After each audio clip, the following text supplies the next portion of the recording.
আমার বন্ধুগণ, ইমানটা টিকে রাখা সহজ নয়। ইমান টানা সহজ, ইমানটা টিকে রাখা কঠিন। বড় বড় যারা আল্লাহর পছন্দের যারা বান্দাগুলো সব পরীক্ষিত ছিলেন। এখন ইতিহাস তৈরি, ইতিহাস খোঁজার জন্য দূরে যাওয়া লাগে না। আমরা আহমদ ইবনে হাম্বলের নাম শুনেছি, ইমাম আযম আবু হানিফার নাম শুনেছি। আবু হানিফা রাহমাতুল্লাহ আলাইহি 8টা বছর জেলখানার মধ্যে থাকলেন। শেষ সময়ে তাকে বিষ প্রয়োগ করে দুনিয়া থেকে বিদায় করে দেওয়া হলো। আমার ভাইয়েরা, এরকম করে যুগে যুগে যারা ইমানের উপরে টিকে থাকতে চেয়েছেন, টিকে ছিলেন, টিকে থাকতে গিয়ে হাসতে হাসতে তাদেরকে ফাঁসির মঞ্চে যেতে হয়েছে, জেলখানায় পুড়ে পুড়ে তাদেরকে মরতে হয়েছে, শহীদ হতে হয়েছে। একটা ইমামের নাম মনে পড়ে গেল, ইমাম ইবনে তাইমিয়া রাহিমাহুল্লাহ। দামেস্কের জেলখানায়, কিসের জেলখানায়? সিরিয়ার দামেস্কের জেলখানায় তাকে আটকানো হয়েছে। দামেস্কের জেলখানায় তিনি কারাবন্দী। দামেস্কের জেলার ওই জেলখানার জেল সুপার জেলার তার সামনে এসে বলতেছে, হুজুর আমরা হুকুমের গোলাম, কিচ্ছু করার নাই, মেহেরবানি করে মাফ করে দিয়েন, আমাদের কোনো দোষ আল্লাহর আদালতে ধরা পড়বে নাকি, আপনি বলেন তো একটু। ইমাম ইবনে তাইমিয়া বলছেন, শোনো জেলার, তোমাদের মতো লোক থাকার কারণেই তো এই সমস্ত জালিমরা জুলুম করতে পারে, ঠিক কিনা? যে চাকরি করতে গিয়ে ইমান হারাতে হয়, যে কর্মচারীগিরি করতে গিয়ে নিজের সততাকে বিক্রি করতে হয়, তার মুখে আমরা থুতু মারি, ঠিক কিনা? সম্মানিত ভাইয়েরা, আহমদ ইবনে হাম্বল বাগদাদের জেলখানায় পুড়ে পুড়ে বছরের পর বছর তাকে আটকিয়ে রেখেছে। সম্মানিত ভাইয়েরা, গলায় রশি বেঁধে গোটা বাগদাদ নগরী, আউযু বিল্লাহি মিনাশ শাইতানির রাজীম, বিসমিল্লাহির রাহমানির রাহিম।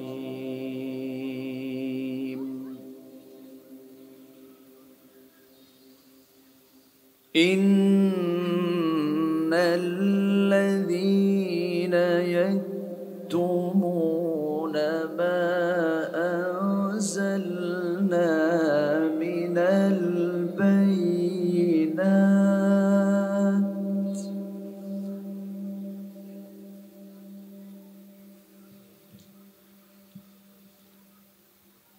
মা আনজালনা মিনাল বায়িনাতি ওয়াল হুদা মিন বা'দি মা বায়্যানাহু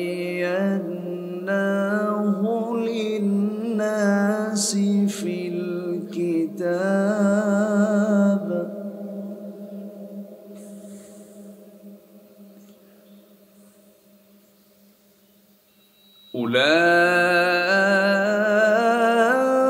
উলাইকা ইয়ালআনুহুমুল্লাহু ওয়া ইয়ালআনুহুমুল লাঈনুন।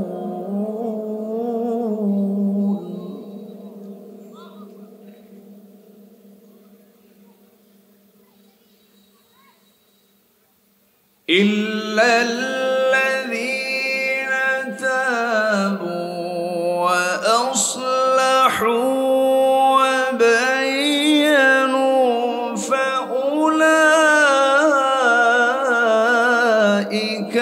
আতুবু আলাইহিম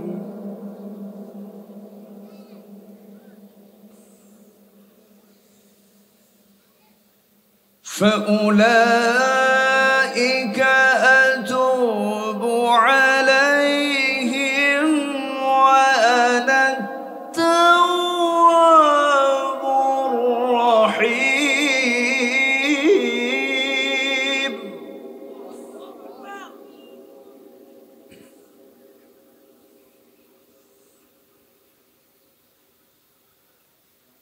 إن الذين كفروا وماتوا وهم كفار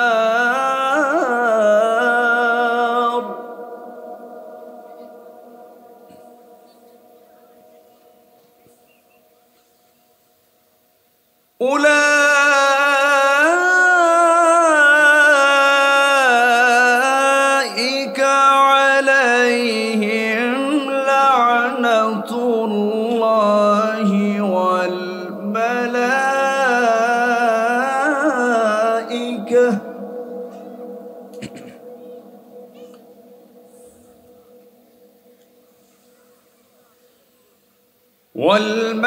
والملائكة والناس أجمعين خالدين فيها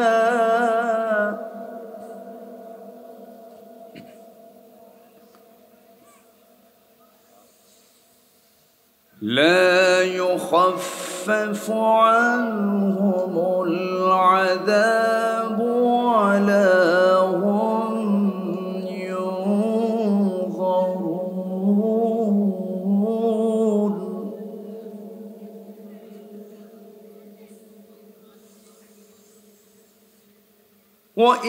وإلهكم إله واحد لا إله إلا هو الرحمن الرحيم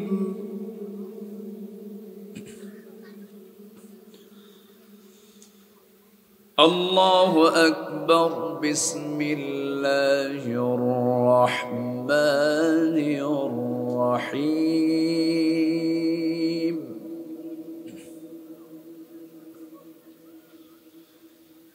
إن الله وملائكته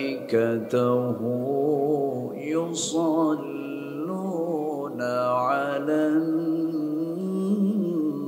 النبي يا أيها الذين آمنوا صلوا عليه وسلموا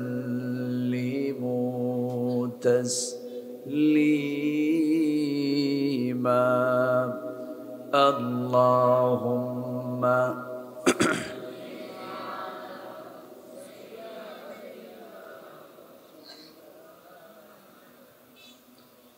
وعلى آل سيدنا সবাই বলুন بلغ العلا بكماله كشف التجى بجماله حسنت جميع خصاله صلوا سورة يوسف بدار حكمة لقمان ما قارئ قرآن باري يهدي ليس دمان ما بلغ العلا كشف التجى بجماله حسنت جميع خصاله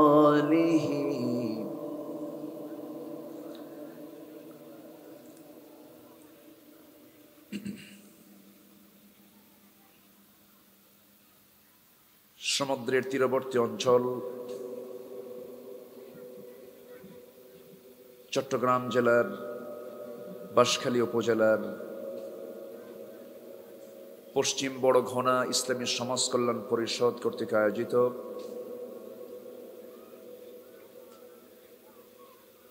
ঐতিহ্যবাহী তাফসীরুল কোরআন মাহফিল 2024 30শে জানুয়ারি অনুষ্ঠিত আজকের এই মহৎ আয়োজনের সম্মানিত সুযোগ্য সভাপতি জনাব কাজী মুজাম্মিল হক সাহেব, আজকের এই প্রোগ্রামের বরেণ্য অতিথিবৃন্দ, মঞ্চ উপবিষ্ট হযরত উলামায়ে কেরাম, আমার বাম পাশে উপবিষ্ট আছেন নন্দিত আলেমে দ্বীন, শিক্ষাবিদ জনাব অধ্যাপক নুরুজ্জামান মুনজু হাফিজাহুল্লাহ। আজকের মাহফিলের বরেণ্য মেহমানবৃন্দ, বিশেষ করে এ জাতির অন্যতম রাহবার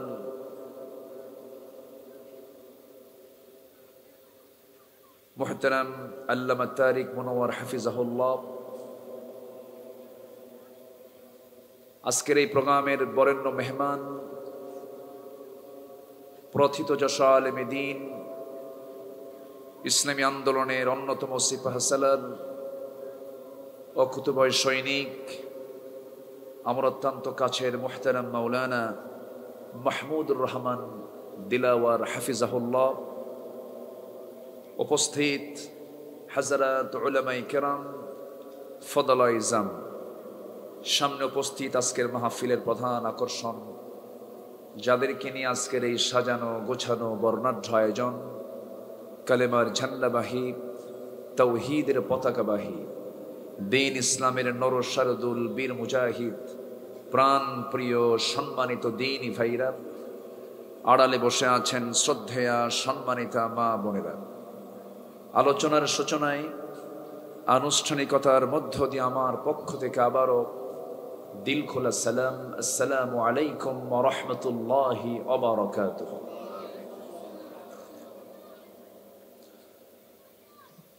সালামের জবাব একটু ভিজা ভিজা মনে হলো। আসসালামু আলাইকুম ওয়া রাহমাতুল্লাহি ওয়া বারাকাতুহু।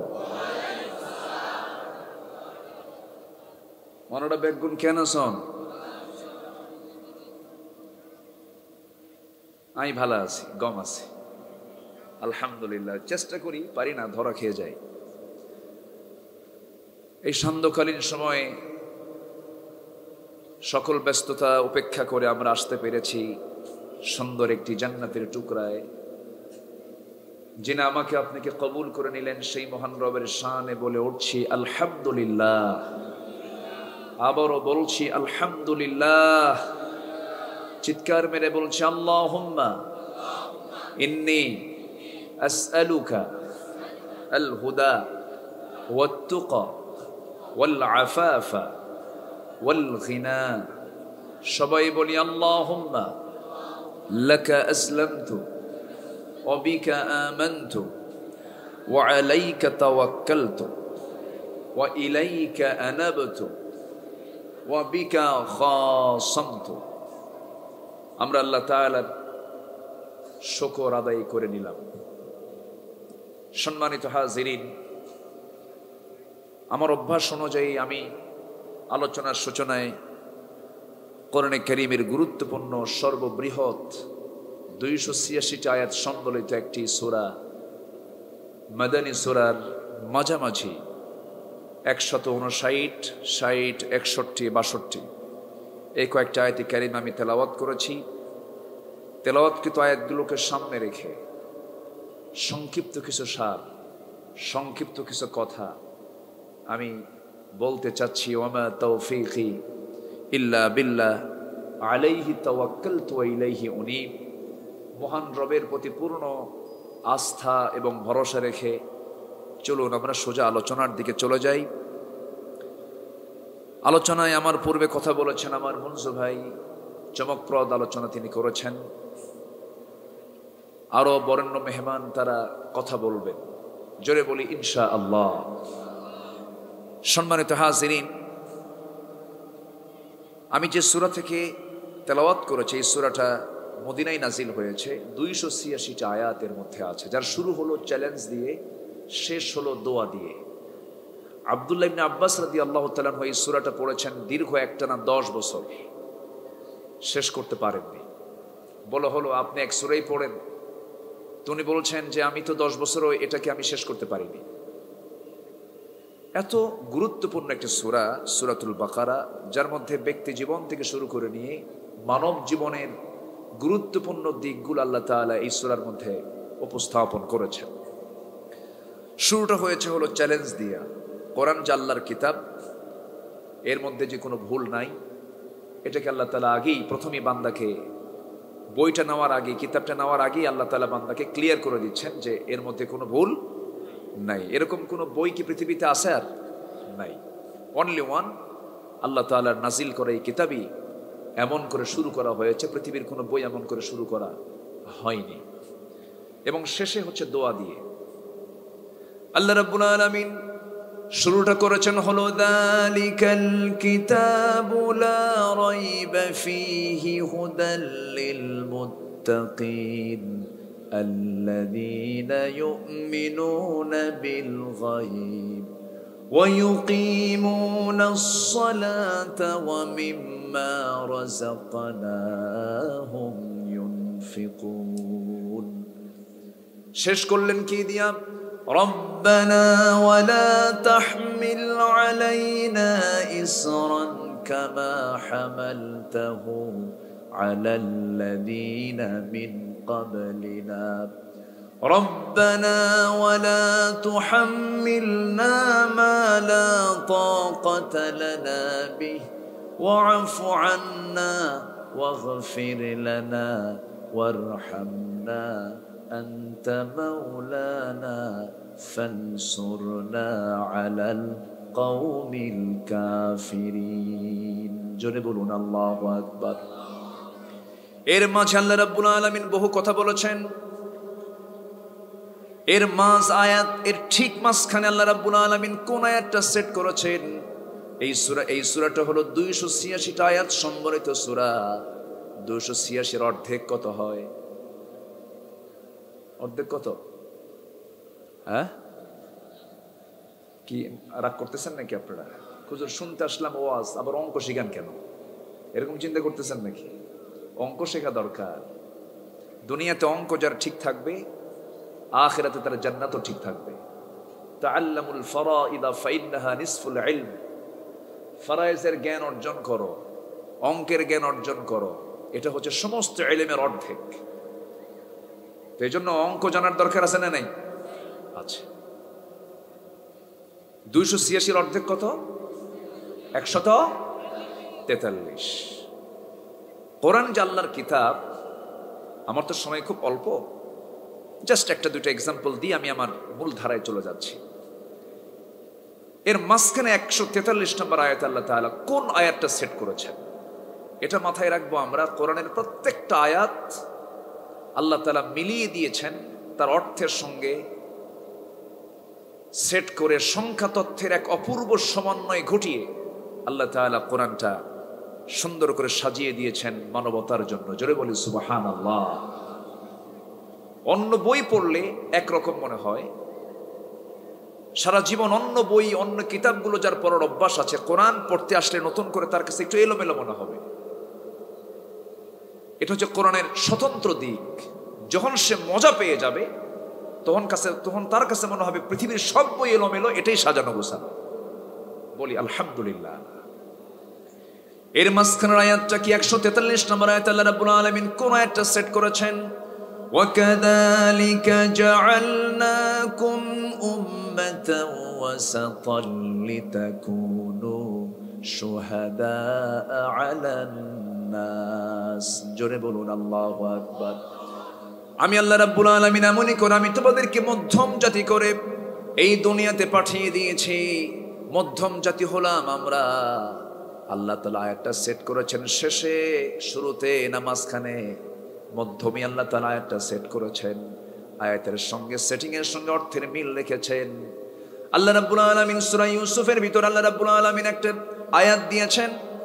স্বপ্ন দেখেছিলেন ইউসুফ আলাইহিস সালাতু ওয়াস সালাম, ইন্নী রাআইতু আহাদা আশারা কাওকাবাও ওয়াশ-শামসা ওয়াল কামারা রাআইতুহুম লি সাজিদিন।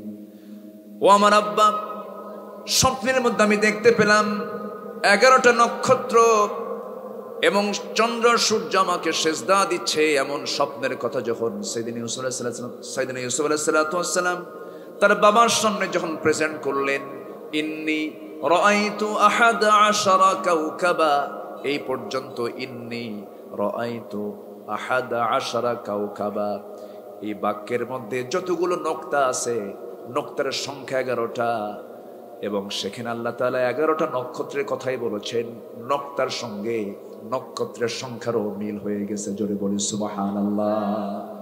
এরকম করে আপনি যদি মিলান, বহু সংখ্যা তথ্যের মিল পাওয়া যায় এই কালামের ভিতরে, যা পৃথিবীর কোনো লেখকের দ্বারা, পৃথিবীর কোনো গবেষকের দ্বারা, পৃথিবীর কোনো প্রবন্ধকারের দ্বারা এমন কোনো গ্রন্থ রচনা করা কোনোদিন সম্ভব হতে পারে। কোরআন নাজিল করেছেন তিনি, যিনি সূর্য বানিয়েছেন, যিনি আকাশ বানিয়েছেন, যিনি চন্দ্র বানিয়েছেন, যিনি 7 সমুদ্র সাবআতু আবহুর বানিয়েছেন। আল্লাহর পরিচয় কি ছোটখাটো আল্লাহর পরিচয়? আমার আল্লাহর যে পরিচয়, এমন কোন বড় পরিচয় পৃথিবীর কারো আছে?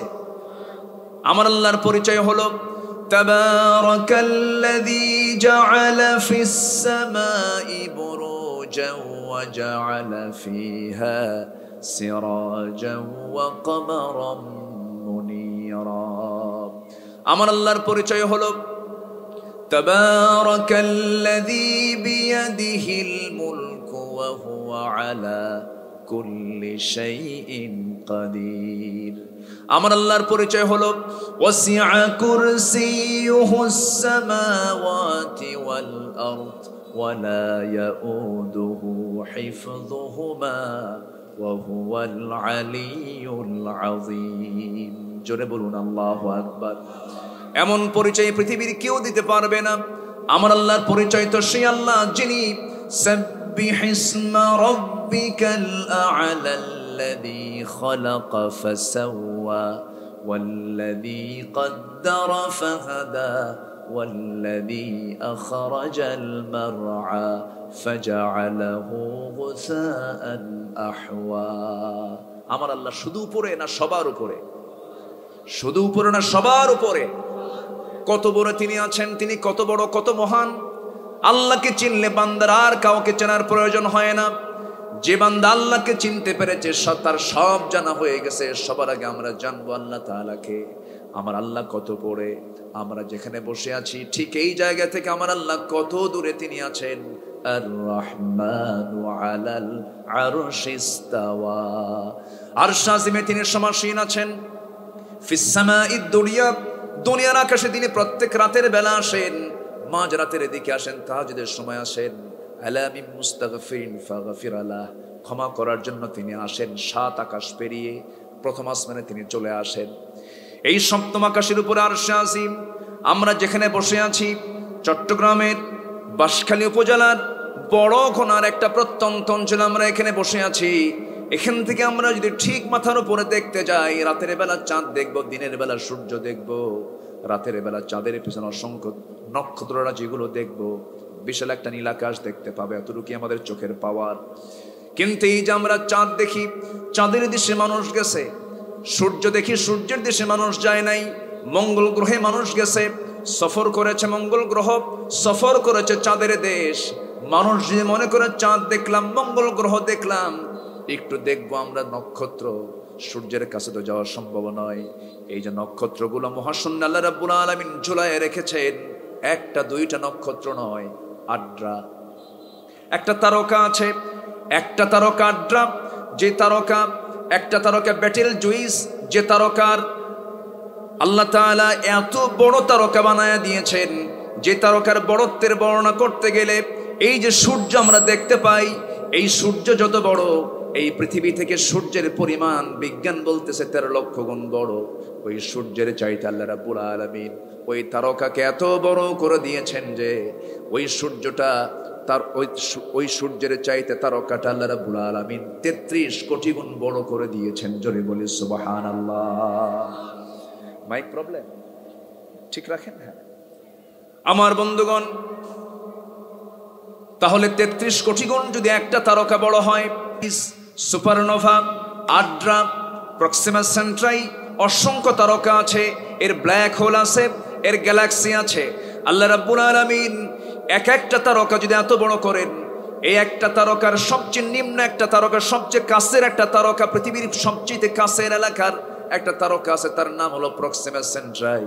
প্রক্সিমা সেন্ট্রাই যদি কেউ যেতে চায়, এই পৃথিবী থেকে কোনো, এই পৃথিবীর বাসিন্দা কোনো মানুষ যদি সেই কাছের সেই প্রক্সিমা সেন্ট্রাই যদি সে দেখার জন্য যদি রওনা দিয়ে দেয়, পৃথিবীর কোনো যানবাহন দিয়ে চলবে না, বিমান কপ্টার দিয়ে চলবে না, তাকে লাগবে হলো নভোযান। লেটেস্ট নভোযান হলো, এই দুনিয়াতে লেটেস্ট নভোযান হলো অ্যাপোলো 11। অ্যাপোলো 11-এর গতি হলো প্রতি ঘন্টায় 39,000 কিলোমিটার। 39,000 কিলোমিটারে বেগে যদি কেউ যদি রওনা দিয়ে দেয়, ওই তারকার দেশ প্রক্সিমা সেন্ট্রাই, যেটা নাকি পৃথিবীর সবচেয়ে নিকটবর্তী তারকার দেশ, সেই তারকার দেশে এই দুনিয়া থেকে তার ওই জায়গায় পৌঁছতে 39,000 কিলোমিটার ঘন্টার গতি বেগে যেতে তার সময় লেগে যাবে 1,15,000 বছর মাত্র। যাবেন কারা কারা? হাত তুলেন। যাবেন কোন দিন? বাঁচবেন কয়দিন? সম্ভব? আসতে বলে সম্ভব, আসতে বলবেন না সম্ভব। সম্ভব না। 1,15,000 বছর শুধু পৃথিবীর সবচেয়ে নিকটবর্তী তারকার দেশে যেতে সময় লাগবে। মহাশূন্য পড়ে আছে, বিশাল আকাশ পড়ে আছে।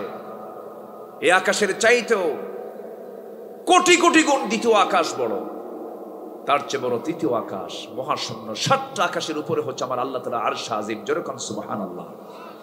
এই মহাশূন্যের মাঝে ছোট্ট একটা দুনিয়া, এই ছোট্ট একটা দুনিয়ার একটা ভূখণ্ডের একটা এরিয়ার একটা নেতা সিয়ার পাইলে মনে করে আমি কি হনু রে।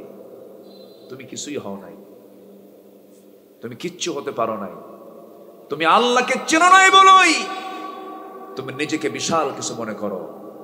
আল্লাহকে যদি কোনো বান্দা চিনতে পারে, বান্দা বান্দার মতো, বান্দা বান্দার মতোই থাকবে, বান্দা কখনো প্রভু সাজবে না। ঠিক কিনা? বান্দা কখনো প্রভু সাজবে না। আমার দেশে বান্দা কিছু প্রভু সাজা বান্দা আছে না নাই? আসতে বলবেন না, আছে না নাই? প্রভু সাজা বান্দা কেন বললাম? আল্লাহ দিয়েছেন আইন, বান্দা কয় আইন মানে না, আমি আইন করলাম। এখন কি বান্দা কি হয়ে গেল? আসতে কয় বান্দা এখন কি হলো? প্রভু হয়ে গেল। এরকম প্রভু সাজা বান্দা দুনিয়াতে আছে না নাই? আসতে বলবেন না, আছে না নাই?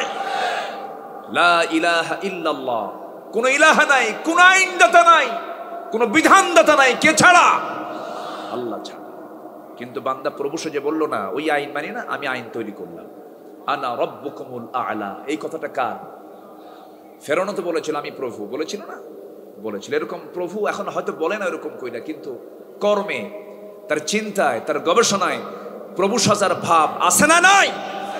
আচ্ছা, এই সমস্ত ভণ্ডদের বিরুদ্ধেই তো আমাদের অবস্থান নিতে হবে। তাহলে আমি ইমানদার। তাহলে আমি কি?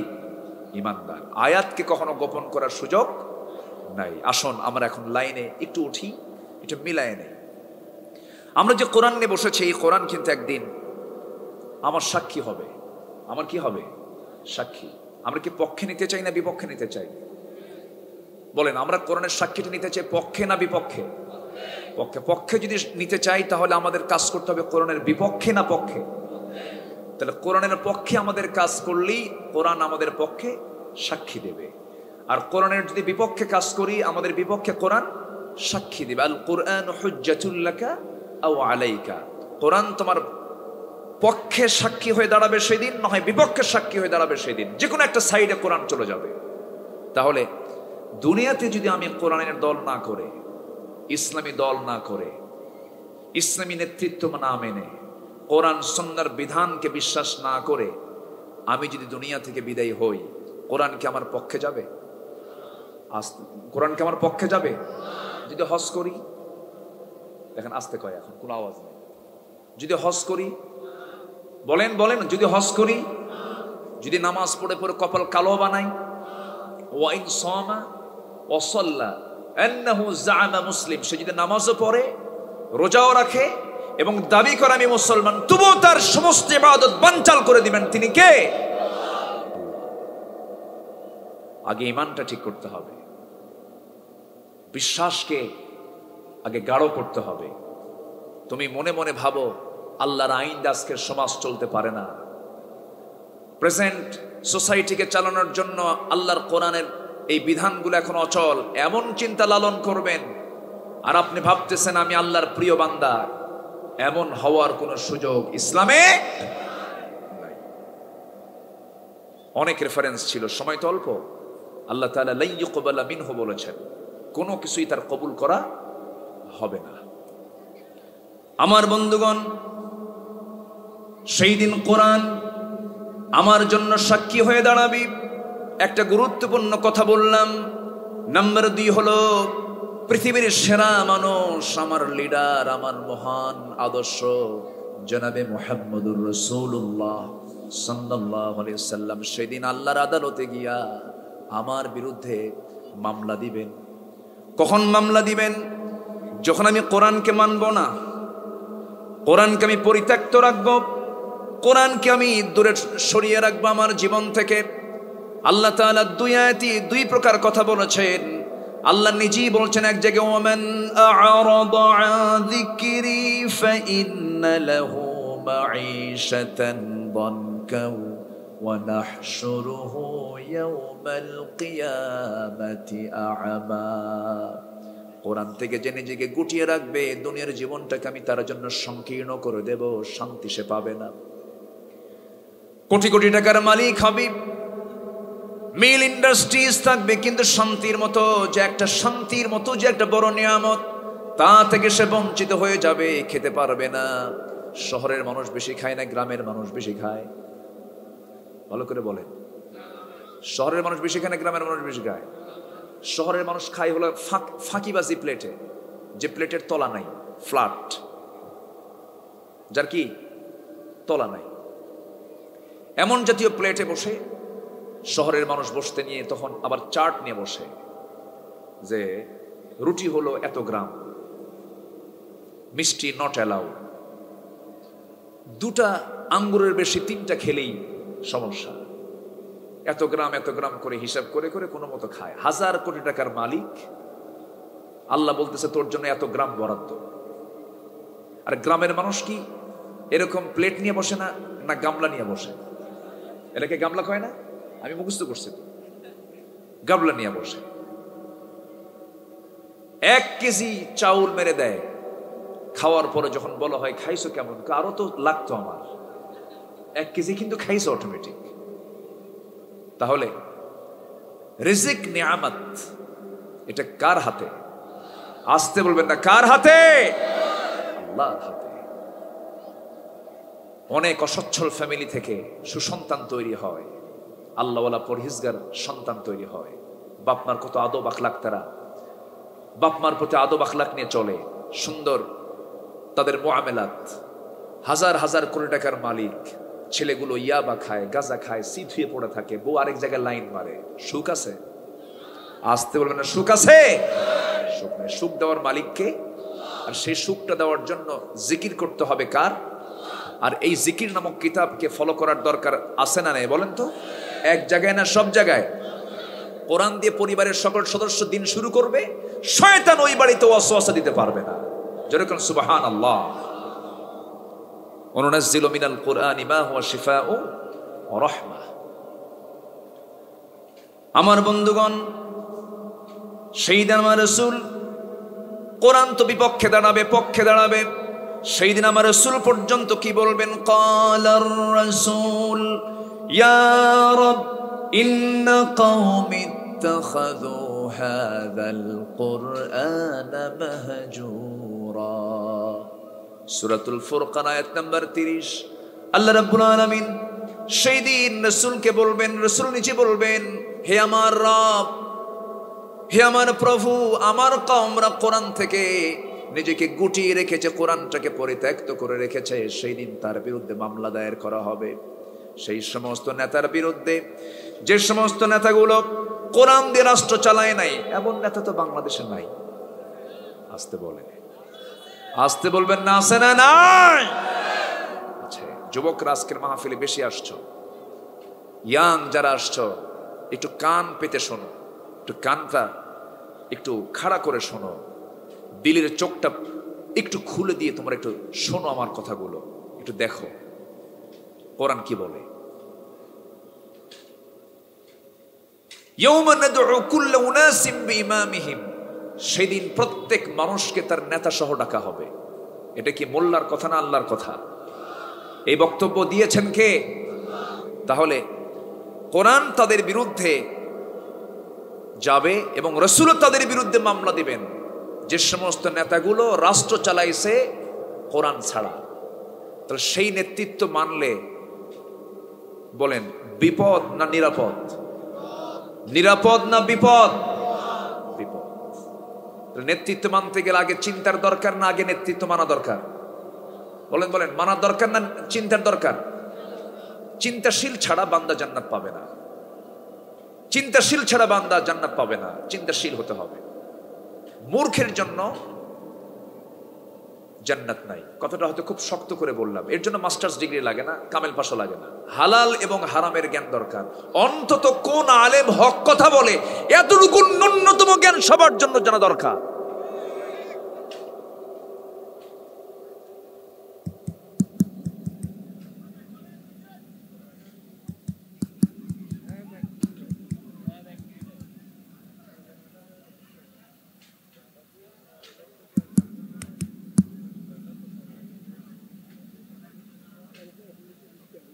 ছুটে গেছে, দেন চালু করেন।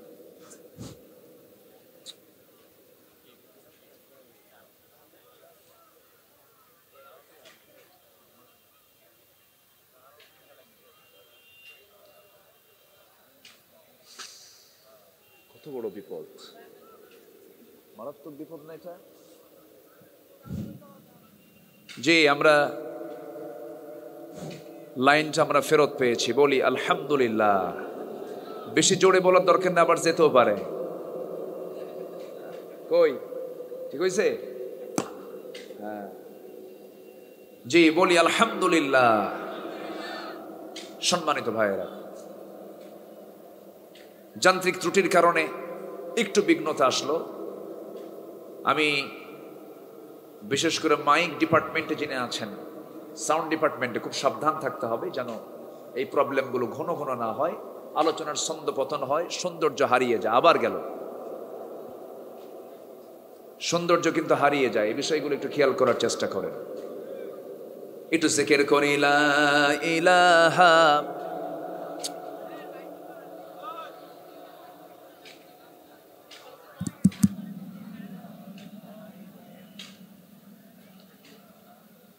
ফায়ারিং হচ্ছে, পারতেছে না।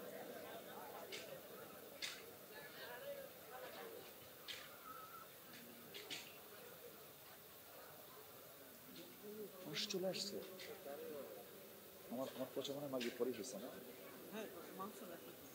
চলে আসছে মাগি পরে লোক মানে কি এরকম বিশাল না। মাহফিল প্রথম শুরু করছি দিনের বেলা, আমি তো উখিয়া টুকিয়া কক্সবাজার ওইদিকে হামজাতে সব প্রোগ্রাম বন্ধ। ও কথা শোনে না তো, ও মাথায় কোরআন রেখে মামুল হকের জামিন চায়, ফাইজলামি।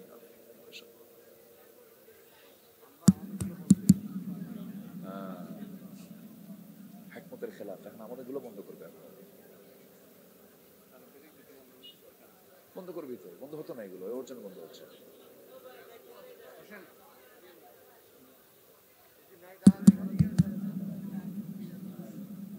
এত বড় বিপদ হয়ে গেল।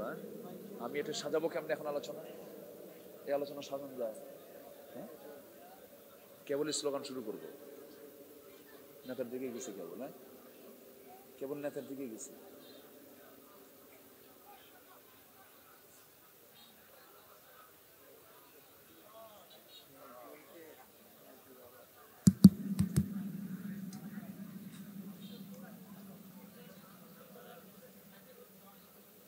দেখো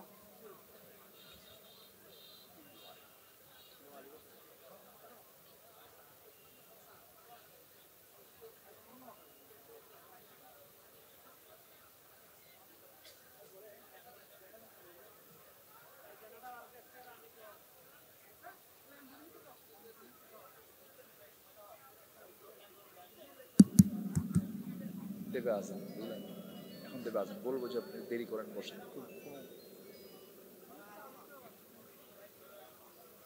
বিদ্যুতে চলে না?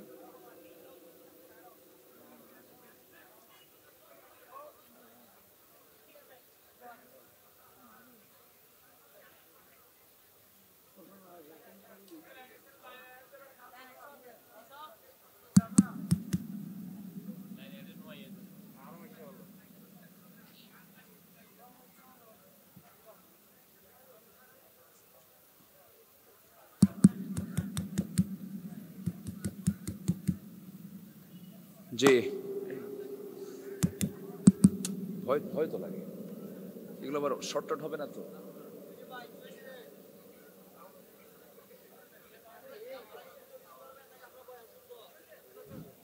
জি, কি ঠিক হয়েছে?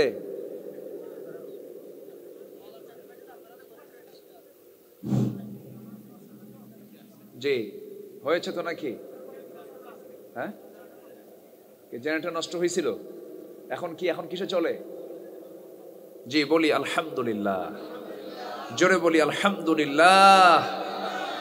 আমার দিকে তাকান, একটু বসেন না, চেক হচ্ছে যে এই ধৈর্য হারা কারা কারা। সামান্য কিছু সময় একটু বন্ধ ছিল, তার জন্য আপনি নড়াচড়া করবেন, এটা কেমন কথা? বসেন না, একটু বসেন। যান্ত্রিক ত্রুটি হতেই পারে, ধমক টমক দিয়েন না মাইকম্যানদের, ওরা কিন্তু আরো নষ্ট করে ফেলবে। তাছে ধমক টমক দিয়েন না, যা আছে যা হয়েছে খুব ভালো। ওরা এই নামাজ কালাম পড়েন তো নাকি আপনারা? মাগরিব পড়ছেন? আচ্ছা আচ্ছা, যাক, সেটাই হোক। বেশি ওয়াজ শুনে কারা বেশি সবচেয়ে বলেন তো? মাইকলা না? হ্যাঁ, এই জন্য বললাম। তো যাই হোক, আমার দিকে তাকান এখন, একটু মেহেরবানি করে একটু ধৈর্য ধরুন, পরে যেন এই সমস্যাগুলো আর না হয়, ঠিক হয়ে যাবে। জোরে বলি ইনশাআল্লাহ। এখনো ক্লিয়ার হয়নি, একটু মেহেরবানি করে ক্লিয়ার করার চেষ্টা করুন। সম্মানিত ভাইয়েরা, তাহলে আমার নবীজি সেদিন নিজেও আল্লাহর কাছে বাদী হয়ে বলে ফেলবেন, এই সমস্ত নেতাগুলো কোরআন দিয়ে রাষ্ট্র চালায় নাই, কোরআন দিয়ে রাষ্ট্র চালায় নাই। সেই দিন মামলা হবে ওই সমস্ত নেতাদের, ওই সমস্ত শিক্ষক প্রধানদের যারা ছাত্রছাত্রীদেরকে সব শিক্ষা দিতে পেরেছে কিন্তু কোরআন শিক্ষা দিতে পারে নাই। আমার দেশে এমন শিক্ষক মনে হয় নাই। আসতে বলবেন না, আছে না নাই? এমন শিক্ষকও আছে। এই শিক্ষকদের ফলাফল হলো ট্রান্সজেন্ডার। কি ঠিক কি না? এমন শিক্ষার ফলাফল হলো ট্রান্সজেন্ডার। আল্লাহ বলছেন, ইন্না খালাকনাকুম মিন যাকারি ওয়া উনসা ওয়াজআলনাকুম শুউবান ওয়া ক্বাবাইলা লিতাআরাফু ইন্না আকরামাকুম ইনদাল্লাহি আতকাকুম। আমি তোমাদেরকে এক নর এবং নারী থেকে তোমাদেরকে সৃজন করেছি। আজকে সেই নর নারীর পাশাপাশি মেল ফিমেল, তার সাথে ট্রান্সজেন্ডার লাগায় দিছে। এগুলো বিকৃত। হোমোসেক্স, সেম সেক্স, সমকামিতা, এগুলো বিকৃত। ট্রান্সজেন্ডার বিকৃত, বানানো। যে পুরুষ নারীর সুরত ধারণ করবে, যে নারী পুরুষের সুরত ধারণ করবে, রাসূলের লানত তাদের উপরে। সমকামিতা, এটা হলো 5000 বছর আগের সেই ঘৃণ্য ইতিহাস। কওমে লূত, এমনকি আল্লাহর পয়গম্বর লূত আলাইহিস সালাতু ওয়াস সালাম তার স্ত্রী সহ, তার স্ত্রীও সে ঈমান হারা ছিল, তার স্ত্রী সহ সমকামিতাকে প্রমোট করেছিল। আল্লাহ তাআলা গজব দিয়ে ফি আদনাল আরদ, জর্দানের সেই ডেড সি এলাকা যা আজও ইতিহাসের সাক্ষী হয়ে আছে, আল্লাহ তাআলা সে কওমে লূতকে মাটির সাথে গেড়ে দিয়ে নাস্তানাবুদ করে দিয়েছেন। আজকে ইউরোপ আমেরিকার বহু দেশে সমকামিতাকে প্রমোট করা হচ্ছে, সংসদে আইন আকারে পাশ করা হয়েছে। অথচ ওদের মধ্যেও কিছু আল্লাহর মানে যদি ঈমান নাই, অন্য ধর্মের মানুষ, তারা তো আল্লাহর গোলাম, তো আল্লাহর বান্দা। তো একজন ব্রিটেনের প্রধানমন্ত্রী ঋষি সুনাক, তিনি বলেছেন, যদি অন্য ধর্মের মানুষ, ভারতীয় বংশোদ্ভূত মানুষ, তিনি বলেছেন, a man is a man, A women is a women. That's just a common sense, that's just a common sense. একটা পুরুষ একটা নারী এটা বোঝার জন্য বেশি কিছু জ্ঞান লাগে না, কমন সেন্স লাগে। আজকে পুরুষ আসক্ত হচ্ছে, নারীতে আসক্ত হচ্ছে, যা কুত্তার মধ্যেও সিগালের মধ্যেও নাই। তোমার পিতা যদি সমকামী হতো, ট্রান্সজেন্ডারের ধ্বজাধারী হতো, তোমার জন্ম দুনিয়াতে হতো না।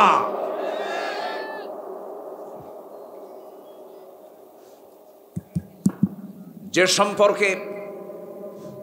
সম্পর্কে আদম সন্তান আল্লাহর গোলাম, বংশের ধারা চালু হয় না, চালু না হয়ে বন্ধ হয়ে যায়, এমন সিস্টেম ইসলাম কখনো অনুমোদন করতে পারে? আসতে বলবেন না, পারে?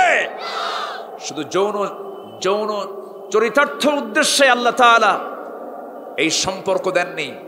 এই সম্পর্কের মাঝে পৃথিবীতে আসবে আল্লাহর বান্দা, জিকির করবে বান্দাগুলো কার? জিকির করবে বান্দাগুলো কার? আল্লাহ তাআলা।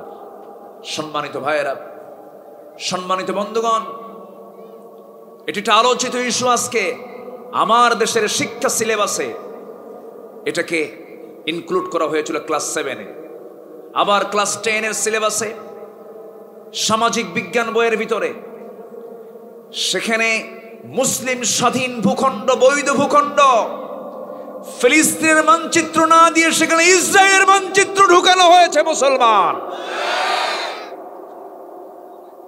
আমি কথা বলি কেমনে, মাইক এত ডিস্টার্ব হলে কথা বলা যায়? ও আরে,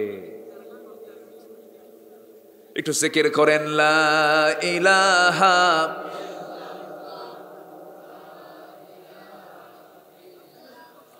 আরো জোরে, লা ইলাহা,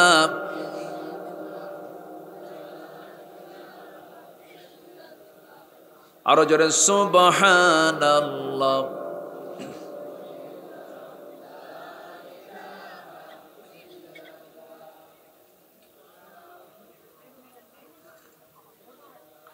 আরো জোরে, লা ইলাহা,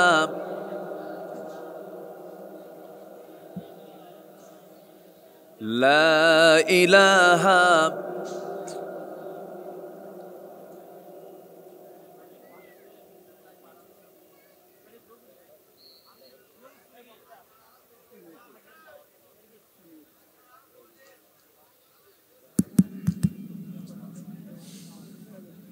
চলতেছে না, কোনটাই চলতেছে না, সব বন্ধ।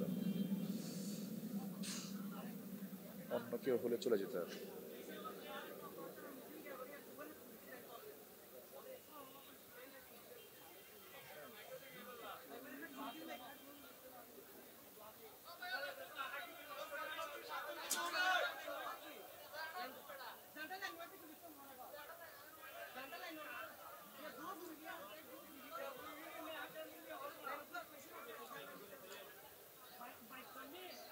মেশিন পুড়ে গেছে।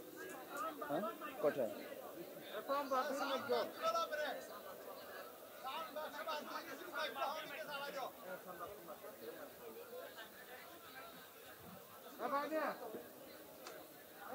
ওয়ালা পুরা বন্ধ পেরেছি তো।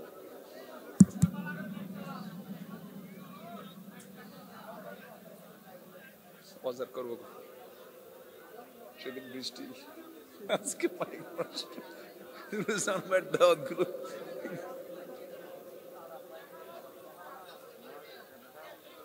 এই ওদেরকে ধমক টমক দিয়ে না, ওদের দোষ নাই, ওদের কোনো দোষ না, ওদের মাইক ভালো,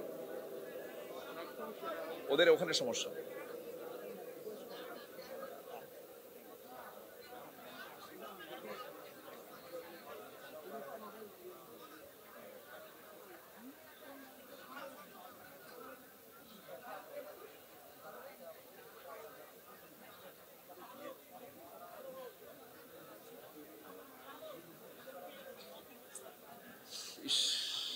কি সুন্দর করে মানুষ বসছিল, পুরা মানুষের সাজানো পরিবেশটাকে নষ্ট করে দিলেন। হার্ট অফ মাহফিল হচ্ছে মাইক।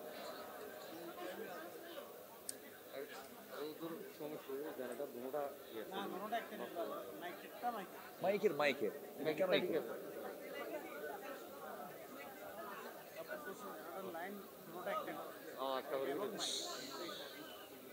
হবে না তো, নতুন করে নিয়ে আসতে হবে। তাহলে কি মানে আজানের দিবেন নাকি আজান দিয়ে দেবে? তার আমি আলোচনা সাজায় নিয়ে আসতেছি কেবল। হ্যাঁ,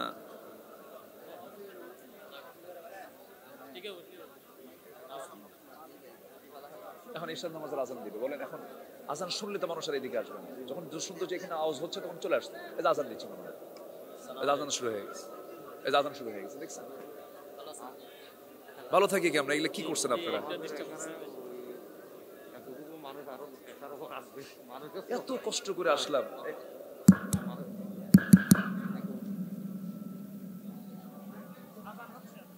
জি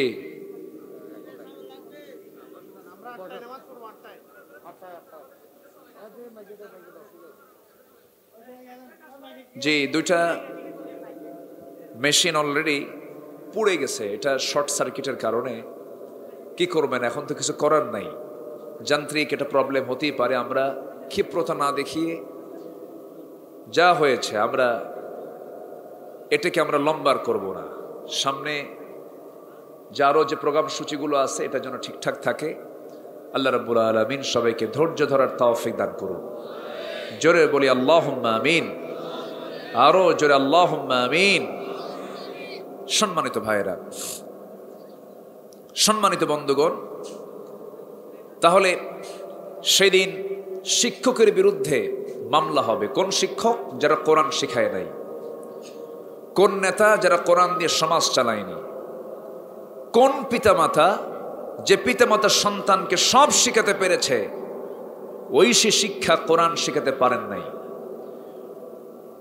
ওই সমস্ত মানুষ যারা পৃথিবীতে সব শিক্ষা অর্জন করতে পারল, কোরআন শিখতে পারল না, তাদের বিরুদ্ধে মামলা দায়ের হবে আদালতে আখিরাতে।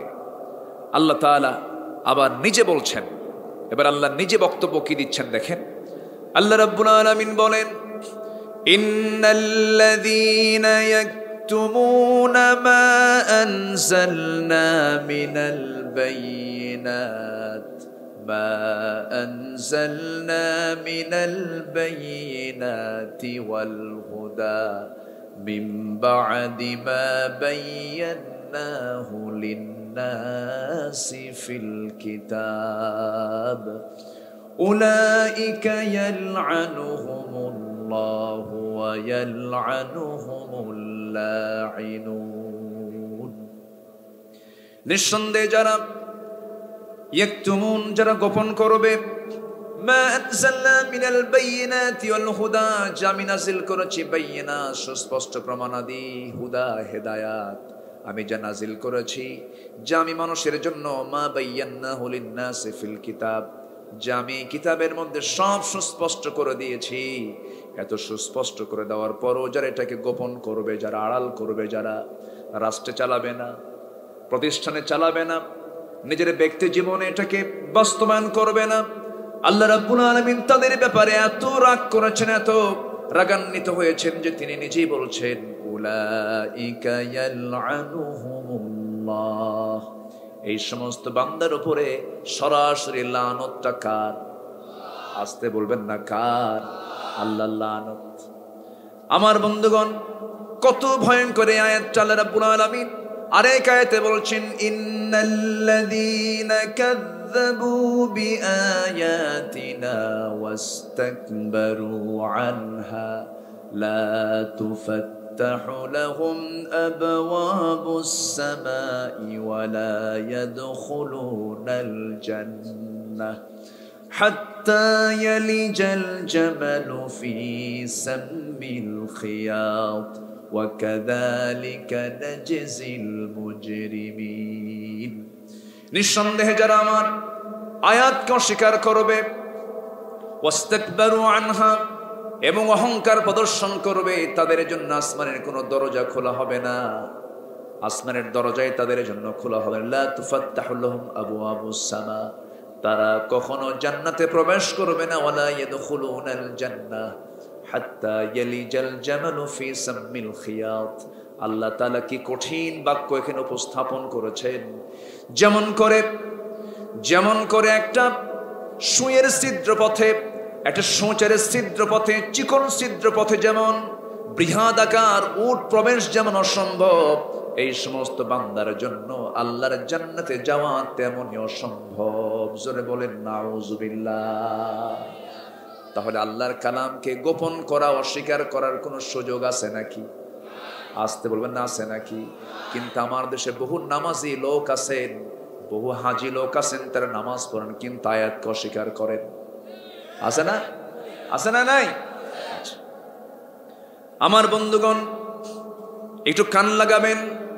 আল্লাহর লানত থেকে বাঁচতে হবে, আল্লাহর ক্রোধ থেকে বাঁচতে হবে, আল্লাহর রহমতের আওতায় আসতে হবে। আল্লাহ রাব্বুল আলামিন বলছেন, বান্দা, আমার বান্দা তুই হয়ে যা। খুব কমন আয়াত, সবাই বলেন, ইয়া আইয়াতুহান নাফসুল মুতমাইন্নাতু রজিই ইলা রাব্বিকি রাদিয়াতাম মারদিয়াহ ফাদখুলি ফি ইবাদি ওয়াদখুলি জান্নাতি। বান্দা তুমি আমার হয়ে যাও, আমার হুকুমগুলো মেনে নাও, আমার জান্নাতে প্রবেশ করো। শর্ত হলো তোমাকে পূর্ণ গোলাম হতে হবে, তোমাকে পূর্ণ সারেন্ডার করতে হবে। কার কাছে? আসতে বলবেন না, কার কাছে? আল্লাহর কাছে সারেন্ডার করতে হবে। যেমন ইব্রাহিম আলাইহিস সালামকে যখন বলা হলো রব্বুহু আসলিম ক্বালা আসলামতু লিরাব্বিল আলামিন, তিনি কোনো আপত্তি করেন নাই, সঙ্গে সঙ্গে বলেছেন আমি আত্মসমর্পণ করলাম। কোনো কন্ডিশন করা যাবে না। ইসলামকে মানতে গেলে উইদাউট কন্ডিশন, কন্ডিশন ছাড়া ইসলামকে মানতে হবে। যুক্তি দিয়ে মানা যাবে না, কোনো তর্ক করে ইসলামকে মানা যাবে না। ইসলামকে বিনা যুক্তিতে, বিনা তর্কে মেনে নেওয়ার নামই হলো ঈমান। ঠিক কি না? মেনে নিতে হবে। আমার বন্ধুগণ, এরপরে আল্লাহ রাব্বুল আলামিন বলেন, তবে হ্যাঁ, আমি লানত করব না তাদের উপরে, লানতকারীও লানত করবে না তাদের উপরে, তাদের উপরে লানত করা হবে না ইল্লা, আল্লাহ একটা অপশন দিয়ে দিয়েছেন। যেখানে ভয়ঙ্কর কথা আছে সেখানে আসার কথা দিয়েছেন কে? আসতে বলবেন না, কে? কোরআন যারা পড়েন, কোরআন পড়ে যে কি মজা পাওয়া যায়, কোরআন না পড়লে তো বোঝা যাবে না। কোরআন তেলাওয়াতের মজা তো সেই বুঝবে না। যে নামাজ পড়বে না সে কেমন করে বুঝবে? যে কোরআন বুঝবে না সে কেমন করে বুঝবে? কোরআন শোনার মজা, কোরআন তেলাওয়াতের মজা হলো অমৃত স্বাদ, যার কোনোদিন ফুরাবে না, যা কখনো নষ্ট হবে না, যার কোনো নতুনত্ব কখনো ফুরাবে না। আমার বন্ধুগণ, আমার ভাইয়েরা, দুঃখ লাগে সংসদে আজকে কোরআন তেলাওয়াত করার মতো লোক নাই। ঠিক কি না?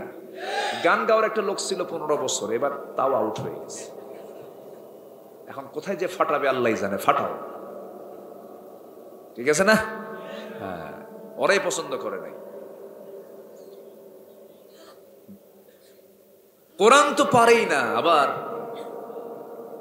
পণ্ডিতগিরি দেখায়, নিজের পণ্ডিতগিরি জাহির করতে গিয়ে ধরা খেয়ে যায়। মিশকাত শরীফকে সিয়াসিত্তার কিতাব বানায় ফেলে। বুঝলেন না? এত বড় পণ্ডিতেরা। ওরা বলে আলেমরা বসে কি জানে কি? ওনারা আবার বলে ফেলেন আগামীকাল ঈদুল আজহার জানাজা নামাজ। এত এলেম কালাম তারা রাখে। শর্ট করে একটা কথা বলি, যার কাছে কোরআনের জ্ঞান আছে তার কাছে পৃথিবীর সকল জ্ঞানের জ্ঞান আছে। যার কাছে কোরআন আছে তার কাছে পৃথিবীর সকল জ্ঞান তার কাছে জমা হয়ে আছে। বলি আলহামদুলিল্লাহ, জোরে বলি আলহামদুলিল্লাহ। আমরা কোরআন শিখবো, জোরে বলি ইনশাআল্লাহ। শিখবো, গোপন করব না। কোরআন যা বলে ব্যক্তি, সমাজ, রাষ্ট্রে তা বাস্তবায়ন করবো, জোরে বলি ইনশাআল্লাহ। তিলাওয়াত, দিরাসাত, তাদাব্বুর সব রাখবো, জোরে বলি ইনশাআল্লাহ। সম্মানিত ভাইয়ের, আজকে কোরআন যদি থাকতো এমনটা হতো না। আমার দেশের অবস্থা কি এখন জানেন? ওই উদাহরণটা মনে পড়লো আমার। দেশে কিছুই হয়নি তো, সবই তো ঠিক আছে। এক রাজা গেছে হলো অবকাশের জন্য দেশের বাইরে। এক মন্ত্রীকে বললো, মন্ত্রী আমি তো দেশের বাইরে যাচ্ছি, তুমি আমার দায়িত্বটা পালন করো। ইকো দরকার নেই, ইকো দিয়েন না। দেশের বাইরে যাচ্ছি তো তুমি দায়িত্বটা পালন করো। তো 1 মাস পর সে চলে আসছে, এসে মন্ত্রীকে বলতেছে, মন্ত্রী মশাই আমি তো ছিলাম না, দেশের খবর কি বলো? সবই ঠিক আছে, তাহলে শুধু একটা জিনিস নষ্ট হয়ে গেছে। কি? কোদালের ডাঁটটা ভেঙে গেছে। কি ভাঙছে? কোদালের ডাঁট। বোঝেন তো নাকি? এলাকায় ডাঁট কয় না কি কয়? আচ্ছা, এই তো মিল পড়ছে তো। আমি কিন্তু আপনাদের ভাষায় বলতেছি। কোদালের ডাঁটটা ভেঙে গেছে, হাতলটা ভাঙছে। কে ভাঙলো কেমনে? হাতল ডাঁট ভাঙলো কেমনে? ওই যে আপনার প্রিয় একটা গাধা আছে, সেই গাধার কবর খনন করতে নিয়ে ভেঙে গেছে। কে আমার প্রিয় গাধাটা মরলো কেমনে? ডাল ভেঙে পড়ে মারা গেছে। কিসের ডাল? আম গাছের ডাল। আম গাছের ডাল ভাঙলো কেমনে?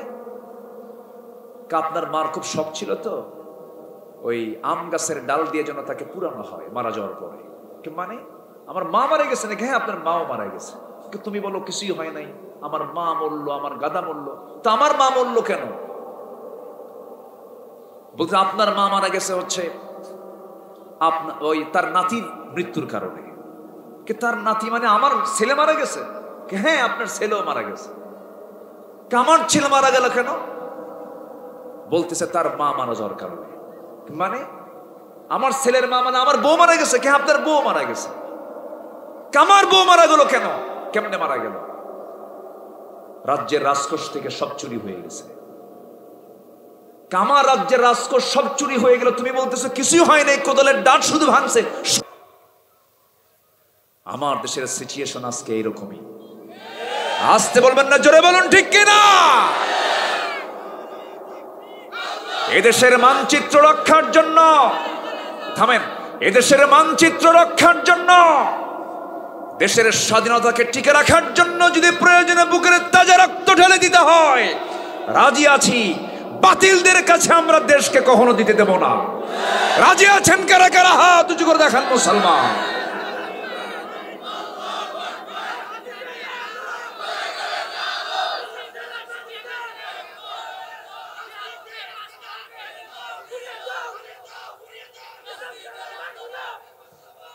হাত নামান।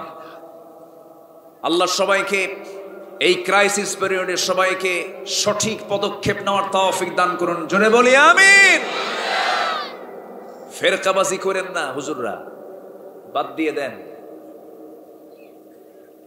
সব কথা হয়তো মঞ্চে বলা যায় না। আকল মাদি সারা বাসাত। যদি নিজের পায়ের তলের মাটি না থাকে তখন আপনার ফতুয়াও কেউ শুনবে না। ইন্নামাল মুমিনুনা ইখওয়া ফাসলিহু বাইনা আখওয়াইকুম ওয়াত্তাকুল্লাহ। ইসলাহ করে নি আমরা ভ্রাতৃত্বের বন্ধনে আবদ্ধ হই। কে কওমি, কে আলিয়া, কে নূর আর কে মাটি, কে মিলাদ কিয়াম, কে বসে করে আর কে দাঁড়ায়া করে, এগুলো দেখার সময় এখন নয়। আমাদেরকে সামনের দিকে এগিয়ে যেতে হবে ইমানি হিম্মত নিয়ে। আমরা কোন শাসন দেখতে চাই না, কোন আইন আমরা দেখতে চাই না। আমরা দেখতে চাই আল্লাহর দেওয়া বিধান, আল্লাহর দেওয়া কোরআনের আইন, ঠিক কিনা? সব দেখা শেষ, আগামীর দেশ কোরআনের দেশ। আল্লাহ কবুল করুন। আরো জোরে আমিন, আরো জোরে আমিন। কষ্ট পাচ্ছেন? মাইক যে কয়বার নষ্ট হয়েছে, আমি তো খুব টেনশনে আছি। জি আল্লাহ, তুমি মাহফিলকে কবুল করে নাও। জোরে বলি আল্লাহুম্মা আমিন, আরো জোরে আল্লাহুম্মা আমিন। সম্মানিত ভাইয়েরা, তাহলে আয়াতকে গোপন করার কোনো সুযোগ আছে? আয়াতকে মর্জি মতো ইফরাত তাফরিত, মর্জি মতো খাটো লম্বা করার কি কোনো সুযোগ আছে? আমার এই দুনিয়া, আমার বাংলাদেশের সংবিধান সংশোধন হয়, অনেক কিছু হয়, কোরআনকে সংশোধন সংকোচন করার কোনো সুযোগ আছে? আমরা কোরআনকে মানবো 16 আনা। জোরে বলি ইনশাআল্লাহ। যে যা বলে বলুক, আমরা সেই দিকে পাত্তা দেব না। কারণ আমার ঈমানটাকে আমার টিকে রাখার দায়িত্ব আমার নিজের। আমাকে টিকে রাখার দরকার আছে না নাই? আচ্ছা, আল্লাহ বলছেন ইল্লা, তবে আল্লাযীনা তাবু, যারা ফিরে আসবে। জোরে কোন সুবহানাল্লাহ। আল্লাহ চান কোন বান্দা জাহান্নামে যাক? আল্লাহ চান যে আমি কোন সব বান্দাকে আমি বান্দাগুলোকে লানত দেই? আল্লাহর কি দয়া দেখেন, কি সুন্দর সেটিং। ইল্লা, তবে যারা তাবু, যারা তওবা করবে। কার কাছে? আসতে বলবেন না, কার কাছে? সন্তান বড় বেয়াড়া, 4-5টা ছেলে মায়ের, যেটা সবচেয়ে বেশি বেয়াদব, যেটা দুষ্ট, মায়ের নজর কার দিকে থাকে? 4টা ছেলে, এর মধ্যে যেটা সবচেয়ে বেশি দুষ্ট, আর বাকি 3টা ভালো আছে। সবচেয়ে দুষ্ট বেয়াড়া যেটা, ওটার দিকে মায়ের নজর কম থাকে না বেশি থাকে? বেশি থাকে। আল্লাহ যেগুলো দুষ্ট বান্দা, এদেরকে অপশন রেখে দিয়েছে, ইল্লা, কি সুন্দর করে বলছেন, যেরকম সুবহানাল্লাহ, আল্লাযীনা তাবু, যারা ফিরে আসবে। বাম দল করেছে, জেনা করেছে, দুনিয়ার ফাঁকিবাজি কারবার করেছে, কালোবাজারি করেছে, সব বাদ দিয়ে ইল্লাল্লাযীনা তাবু, যারা ফিরে আসবে। সুবহানাল্লাহ বলবেন না? তাহলে আল্লাহ তাআলার আমাদের জন্য নাজাতের অপশন আছে না নাই? আসতে বলবেন না, আছে না নাই? আচ্ছা, আল্লাহ রাব্বুল আলামিন বলছেন, তবে যারা ফিরে আসবি, আমার দিকে যারা আসবি, আমি তার দিকে 10 হাত এগিয়ে যাব। যে আমার দিকে 1 হাত আগাবে, যে আমার দিকে হেঁটে হেঁটে আসবে, আমি তার দিকে দৌড়ে দৌড়ে যাব। আমার কাছে চোখের পানি ফেলে কাঁদবে, 1 ফোঁটা চোখের পানি দিয়ে আমি 7টা জাহান্নাম নিভাইয়া দেব। বান্দা, আমি তোকে মাফ করব, কিন্তু সারেন্ডার কর আমার কাছে। তুই বলে ফেলে দে, ইন্নী ওয়াজ্জাহতু ওয়াজহিয়া লিল্লাযী ফাতারাস সামাওয়াতি ওয়াল আরদা হানিফাও ওয়া মা আনা মিনাল মুশরিকিন। বান্দা, তুই বলে ফেল, ইন্না সালাতি ওয়া নুসুকি ওয়া মাহইয়ায়া ওয়া মামাতি লিল্লাহি রাব্বিল আলামিন। আমার সালাত, আমার কুরবানি, আমার জীবন, আমার মরণ সব হবে কার জন্য বলেন? আসতে বলবেন না, কার জন্য? আল্লাহর পথে টিকে থাকতে গেলে, ঈমানটাকে টিকে রাখার জন্য বহু ঘাত প্রতিঘাত সহ্য করতে হয়। আমার বন্ধুগণ, ঈমানটা টিকে রাখা সহজ নয়। ঈমান টানা সহজ, ঈমানটা টিকে রাখা কঠিন। বড় বড় যারা আল্লাহর পছন্দের যারা বান্দাগুলো সব পরীক্ষিত ছিলেন। এখন ইতিহাস তৈরি, ইতিহাস খোঁজার জন্য দূরে যাওয়া লাগে না। আমরা আহমদ ইবনে হাম্বলের নাম শুনেছি, ইমাম আযম আবু হানিফার নাম শুনেছি। আবু হানিফা রাহমাতুল্লাহ আলাইহি 8টা বছর জেলখানার মধ্যে থাকলেন। শেষ সময়ে তাকে বিষ প্রয়োগ করে দুনিয়া থেকে বিদায় করে দেওয়া হলো। আমার ভাইয়েরা, এরকম করে যুগে যুগে যারা ঈমানের উপরে টিকে থাকতে চেয়েছেন, টিকে ছিলেন, টিকে থাকতে গিয়ে হাসতে হাসতে তাদেরকে ফাঁসির মঞ্চে যেতে হয়েছে, জেলখানায় পুড়ে পুড়ে তাদেরকে মরতে হয়েছে, শহীদ হতে হয়েছে। একটা ইমামের নাম মনে পড়ে গেল, ইমাম ইবনে তাইমিয়া রাহিমাহুল্লাহ। দামেস্কের জেলখানায়, কিসের জেলখানায়? সিরিয়ার দামেস্কের জেলখানায় তাকে আটকানো হয়েছে। দামেস্কের জেলখানায় তিনি কারাবন্দী। দামেস্কের জেলার, ওই জেলখানার জেল সুপার জেলার তার সামনে এসে বলতেছে, হুজুর, আমরা হুকুমের গোলাম, কিচ্ছু করার নাই, মেহেরবানি করে মাফ করে দিয়েন। আমাদের কোনো দোষ আল্লাহর আদালতে ধরা পড়বে নাকি, আপনি বলেন তো একটু। ইমাম ইবনে তাইমিয়া বলছেন, শোনো জেলার, তোমাদের মতো লোক থাকার কারণেই তো এই সমস্ত জালিমরা জুলুম করতে পারে, ঠিক কিনা? যে চাকরি করতে গিয়ে ঈমান হারাতে হয়, যে কর্মচারীগিরি করতে গিয়ে নিজের সততাকে বিক্রি করতে হয়, তার মুখে আমরা থুতু মারি, ঠিক কিনা? সম্মানিত ভাইয়েরা, আহমদ ইবনে হাম্বল বাগদাদের জেলখানায় পুড়ে পুড়ে বছরের পর বছর তাকে আটকিয়ে রেখেছে। সম্মানিত ভাইয়েরা, গলায় রশি বেঁধে গোটা বাগদাদ নগরী তাকে দিয়ে ঘুরিয়েছে জালিম শাসকরা। সম্মানিত ভাইয়েরা, এখনো আমার দেশে পরীক্ষিত এমন ইমানদার আছে না নাই? আসতে বলবেন না, আছে না নাই? এখনো আছে। ইমানটাকে যত্ন করতে হবে। আমার ইমানের যত্ন নেব। জোরে বলি ইনশাআল্লাহ, জোরে বলি ইনশাআল্লাহ। আমরা ইমান এনেছি, ইমানের যত্ন নেব। ইমানটাকে নিফাকি দিয়ে, ইমানটাকে কুফুর দিয়ে, ইমানটাকে বেদাত দিয়ে আমার মিশ্রণ করে এটিকে নষ্ট করে ফেলবো না। আল্লাহ তাআলা বলছেন, ইন্নাল্লাযীনা আমানু ওয়া লাম ইয়ালবিসু ঈমানাহুম বিযুলমিন উলাইকা লাহুমুল আমনু ওয়া হুম মুহতাদুন। ঈমান যারা আনবে এবং যারা ঈমানটাকে জুলুমের দ্বারা, শিরকের দ্বারা, বিদআতের দ্বারা, কুফরের দ্বারা, নিফাকের দ্বারা যারা আচ্ছাদন না করবে, আল্লাহ বলছেন এই সমস্ত বান্দাই নিরাপদে থেকে যাবে। এই সমস্ত বান্দাই হলো হেদায়েত প্রাপ্ত বান্দা। আমরা ঈমান এনেছি, দুনিয়ার কোনো বিধানকে আমরা মানব না, আল্লাহর কালামকে আমরা গোপন করব না, আমরা আল্লাহর কালামকে আমরা বুলান্দ করব। কালিমাতুল্লাহি হিয়াল উলিয়া।